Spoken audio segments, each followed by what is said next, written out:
Hello दोस्तों, आपको मेरे यूट्यूब चैनल देश दीपक प्रजापति पर स्वागत है। दोस्तों, आज हम बात करेंगे कृषक आंदोलन की। तो चलिए शुरू करते हैं। फ्रेंड्स, इसके कृषक आंदोलन के कई कारण हैं। सबसे प्रमुख कारण जो प्रमुख कारण है भू स्वामित्व है, जो कृषक संरचना के अंदर ही छिपा हुआ है। जो फ्रेंड्स कृषक आंदोलन के कई कारण हैं। आज़ादी के पहले कुछ और कारण थे और आज़ादी के बाद कुछ और कारण हैं। तो आज़ादी के पहले जो कारण थे उसमें उच्च लगान है। जो जमींदार लोग थे वो कृषकों से उच्च लगान लिया करते थे और मनमानी तरीके से उनकी ज़मीनों से कृषकों की ज़मीनों से उनको बेदखल कर दिया करते थे और उनका आर्थिक शोषण करते थे। और आज़ादी के बाद जो कारण थे, उचित मजदूरी न मिलना, उपज का उचित मूल्य न मिलने आदि के कारणों से कृषक आंदोलन होते थे। तो फ्रेंड्स, इसका जो सिस्टमैटिक ढंग आज़ादी के बाद ब्रिटिशर्स जब आए थे तभी इसका एक सिस्टमैटिक ढंग से शुरुआत हुई थी। दोस्तों, 1920 ईस्वी से 40 के मध्य अनेक किसान संगठनों का उदय हुआ। माने जो किसान संगठन, जो यूनियन, जैसे आज वर्तमान में देखते हैं किसान संगठनों का एक यूनियन है, उसी तरीके से 1930 और 1940 के मध्य किसान संगठनों का उदय हुआ। 1936 में लखनऊ में स्वामी सहजानंद की अध्यक्षता में ऑल इंडिया किसान सभा की स्थापना हो। इसलिए कुछ विचारक सहजानंद को भारतीय किसान आंदोलन का जनक के तौर पर देखते हैं। और इसे किसान जागरूकता, क्योंकि जब ये एक संगठन बनकर तैयार हुआ था, इससे किसानों के बीच में जागरूकता प्रारंभ हुई थी। और उत्कर्ष के दौर पर जैसे कि कई संगठन सम्मेलन हुए, लेकिन द्वितीय विश्व युद्ध में और इसमें पर्याप्त कमी आई थी। इससे पहले मदन मोहन मालवीय के प्रयासों से 1918 में उत्तर प्रदेश की कृषक सभा का गठन किया गया। कुछ गांधीवादी नेता एन.जी. रंगा के जनक को तौर पर देखते हैं। कहा जाता है कि जो सहजानंद की अध्यक्षता में जो एन.जी. रंगा थे, ये सचिव के रूप में इन्होंने अपना दायित्व निर्वहन किया था। 1933 ईस्वी में रैयत आंदोलन का नेतृत्व इन्होंने किया और डी.एन. धनागरे ने मार्क्सवादी दृष्टिकोण से भारतीय किसान आंदोलन का नेतृत्व किया है। अब देख लेते हैं प्रमुख आंदोलनों की बात करते हैं। तो सबसे पहला है नील विद्रोह आंदोलन।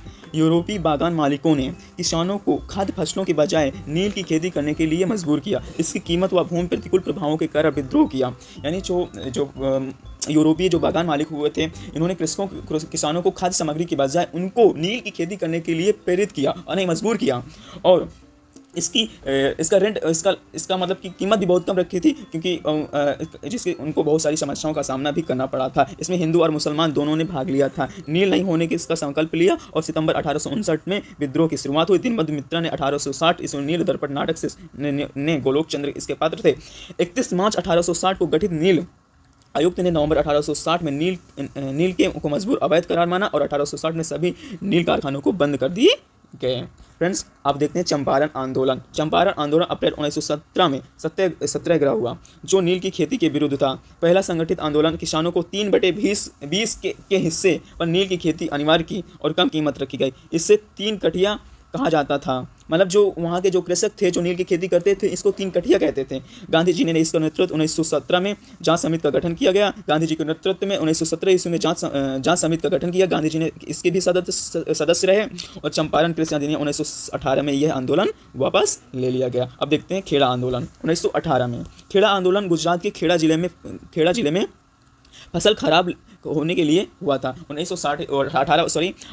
खेड़ा आंदोलन 1918 इसमें गुजरात के अंदर वहाँ पर जिनकी फसल सब नष्ट हो गई थी और उसमें राजस्व को नहीं रोका गया, यानी जो कर था उसको नहीं रोका गया। इसके विरुद्ध यह आंदोलन किया गया था। गांधी जी व पटेल, सरदार वल्लभ भाई पटेल जी ने इसका समर्थन किया। सत्याग्रह जून 1918 तक चला और किसानों की मांगों को मान लिया गया। फ्रेंड्स, अगला है मोपला विद्रोह केरल मलाबार के मोपरा और मुसलमानों के किराए द्वारा किया गया। बाद में इसका विलय खिलाफत आंदोलन में कर दिया गया और शौकत अली मौलाना अब्दुल कलाम आज़ाद गांधी जी ने इसका समर्थन किया। यह आंदोलन सांप्रदायिकता के कारण असहयोग आंदोलन से अलग हो गया। दिसंबर 1921 में यह आंदोलन समाप्त हो गया, क्योंकि जो इसमें जो जमींदार थे वो हिंदू थे और मुसलमानों ने इसके विरुद्ध क्योंकि उस टाइम पे ये लोग किराए पर भूमि लिया करते थे और इसीलिए ये आंदोलन उनको पर्याप्त मात्रा में नहीं मिलता था। जो उनका जो खाद्य सामग्री थी उनको पर्याप्त मात्रा में नहीं मिलता था, इसलिए उनके विरुद्ध यह आंदोलन किया गया था मुसलमानों के द्वारा। मोपला मुसलमानों को कहते हैं।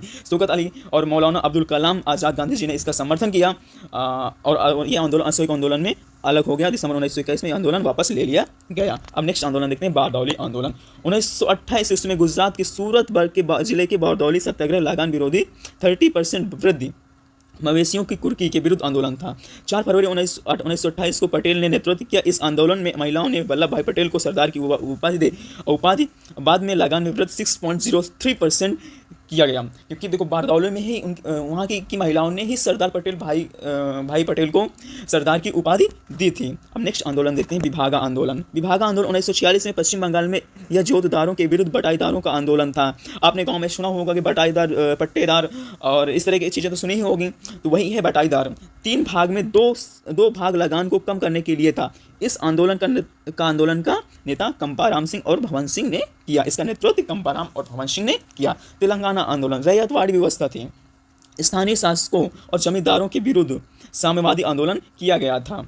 अब बिजोलिया आंदोलन दोस्तों, इसका विजय सिंह पथिक ने किया था भीलवाड़ा में धाकड़ जात में। यह जागीरदार के विरुद्ध, जागीरदार को जमींदार भी बोलते थे, वहाँ के लोग जागीरदार, इस जमींदार को जागीरदार बोलते थे, उनके विरुद्ध आंदोलन किया गया था। सीताराम दास और मणिकलाल वर्मा अन्य नेता थे। यह आंदोलन 1941 में चला था। अब देखते हैं भूदान आंदोलन, ये आज़ादी के बाद के आंदोलन है। यह तेलंगाना आंदोलन के बाद 18 अप्रैल 1951 में नलगोड़ा जिले के कोचमपल्ली गांव से विनोबा के अनुसार यह केवल एक आंदोलन ही नहीं अपितु एक बहुउद्देशीय क्रांति के रूप में थी। इसके बाद ग्राम आंदोलन, क्योंकि बहुत सारे ग्रामों को दिया गया। यह सबसे पहले उत्तर प्रदेश में हुआ था, उसके बाद इसको सबसे ज़्यादा सफलता उड़ीसा राज्य में प्राप्त हुई थी। नक्सल आदि आंदोलन, यह आंदोलन आज भी हमको देखने के मिलते हैं। अभी हमारे जवानों के बीच में जो नक्सलवादी लोग होते हैं वो जवानों पर हमला कर देते हैं। इस तरह की चीज़ें आज भी देखने के लिए मिलती हैं। पहला कृषक आंदोलन, नक्सलवादी आंदोलन, कानून, समप्याल, पंचानन सरकार, चारू मजूमदार था, जो 1967 में बंगाल में नक्सलवादी पार्टी में शुरू किया गया था। और इसमें सिलगुड़ी के उपमंडल किसानों ने भूस्वामियों की जमीन को कब्जा कर लिया। जमीन पर प्रलेख चला, जितनी जमीन वहाँ पर जो जितनी चीज़ें थी सबको जला दिया गया और मृत्यु देने की घोषणा की, जो जमींदारों को मृत्यु देने की घोषणा की। अगर दोस्तों वीडियो पसंद हो तो लाइक, शेयर एंड सब्सक्राइब जरूर करिएगा और कमेंट भी